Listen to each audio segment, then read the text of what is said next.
नमस्कार दोस्तों, मैं हूँ Kajal Charde. Welcome back to my income tax return series. पिछले वीडियो में हमने डिटेल में समझा था कि आईटीआर 3 क्या होता है। आज के इस वीडियो में हम बात करेंगे आईटीआर 4, जिसे सुगम फॉर्म भी कहा जाता है। बहुत लोगों को कंफ्यूजन होता है कि आईटीआर 3 भरना चाहिए या फिर आईटीआर 4। तो आज के इस वीडियो के एंड तक आप जरूर समझ, आपका ये जो कंफ्यूजन है वो क्लियर हो जाएगा। तो आज के इस वीडियो में हम बात करेंगे कि आईटीआर 4 क्या होता है, आईटीआर 4 कौन फाइल कर सकता है, रिजर्व टू टैक्सेशन स्कीम होता क्या है, उसके बाद सेक्शन 44 एडी, 44 एडीए, 44 ए क्या है, और कुछ प्रैक्टिकल एग्जांपल के साथ समझेंगे कि आईटीआर 3 एप्लीकेबल होगा या फिर आईटीआर 4 एप्लीकेबल होगा। तो चलिए शुरू करते हैं। तो सबसे पहले हम बात करते हैं कि आईटीआर 4 होता क्या है। आईटीआर 4, जिसे सुगम फॉर्म भी कहा जाता है, ये उन रेसिडेंट इंडिविजुअल्स, एचयूएफ और फर्म्स के लिए एप्लीकेबल है जो presumptive taxation scheme choose करते हैं। तो सबसे पहले हम समझते हैं कि प्रिजम टू टैक्सेशन स्कीम होता क्या है। नॉर्मली बिजनेस टैक्स पेयर जो होते हैं उनको बुक्स ऑफ अकाउंट्स मेंटेन करने होते हैं, लेकिन जो स्मॉल टैक्स पेयर होते हैं उनके लिए इनकम टैक्स एक्ट ने ऑप्शन दिया है, that is presumptive taxation. इस स्कीम में गवर्नमेंट ये मान लेती है कि आपका प्रॉफिट एक प्रिस्क्राइब परसेंटेज है और हर ट्रांजैक्शन का डिटेल प्रॉफिट कैलकुलेट करने की जरूरत नहीं है। तो अब बात करते हैं कि प्रिजम टू टैक्सेशन के अंडर सेक्शन जो आते हैं, सेक्शन 44 एडी, 44 एडी और 44 एई। सबसे पहले हम बात करते हैं सेक्शन 44 एडी की, जो एलिजिबल बिजनेसेस के लिए है। कंडीशन ये होती है कि आप रेसिडेंट इंडिविजुअल होने चाहिए, या फिर आप रेसिडेंट एचएफ, या फिर आप रेसिडेंट पार्टनरशिप फर्म होनी चाहिए, और टर्नओवर आपका लिमिट के अंदर होना चाहिए। अगर हम टर्नओवर की लिमिट की बात करें तो टर्नओवर का लिमिट जो है नॉर्मल केसेस में 2 करोड़ होता है, और 3 करोड़ की लिमिट तब एप्लीकेबल होती है if cash receipts are not more than the 5% of the total turnover. मतलब आपकी कैश रिसीट जो है वो 5% के अंदर होनी चाहिए टोटल टर्नओवर के, और आपका टोटल जो टर्नओवर हुआ है वो 3 करोड़ हुआ, तो आप आईटीआर 4 एप्लीकेबल होता है सेक्शन 44 एडी के अंदर। प्रिजम्पटिव इनकम की बात करें तो ये होता है 8% ऑफ द कैश रिसीट्स और 6% ऑफ द डिजिटल रिसीट्स, यानी बैंकिंग रिसीट्स। एग्जाम्पल के साथ समझते हैं कि 44 एडी एप्लीकेबल कैसे होगा। राहुल की ग्रोसरी शॉप है जिसका टर्नओवर है 80 लाख रुपए। तो और राहुल की जो सारी रिसीट्स है वो डिजिटल रिसीट्स है, मतलब बैंकिंग रिसीट्स है। तो प्रिजम्पटिव इनकम कितना हो जाएगा? 6% of the total turnover, that is 6% of the 80 lakh, that is rupees 4.80 lakh. ठीक है।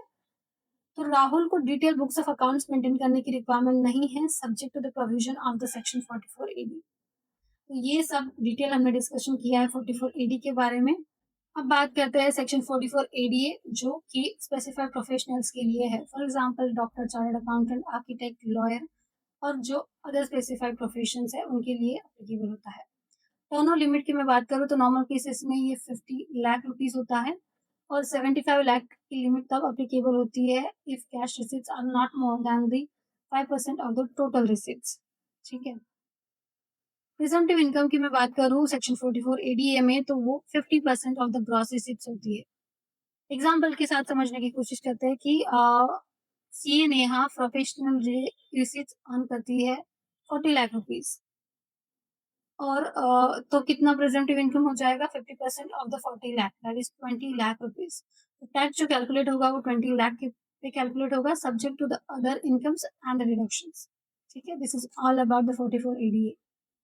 अब बात करते हैं सेक्शन 44 ए की। तो ये एप्लीकेबल होता है उन बिजनेसेस के लिए जो गुड्स कैरेज का बिजनेस करते हैं। यहाँ पे प्रिजम्पटिव इनकम कैलकुलेट होती है व्हीकल के टाइप के हिसाब से, और इनकम टैक्स एक्ट के एप्लीकेबल रूल्स के हिसाब से कैलकुलेट की जाती है। तो अभी हम ये समझते हैं कि कौन आईटीआर 4 फाइल कर सकता है।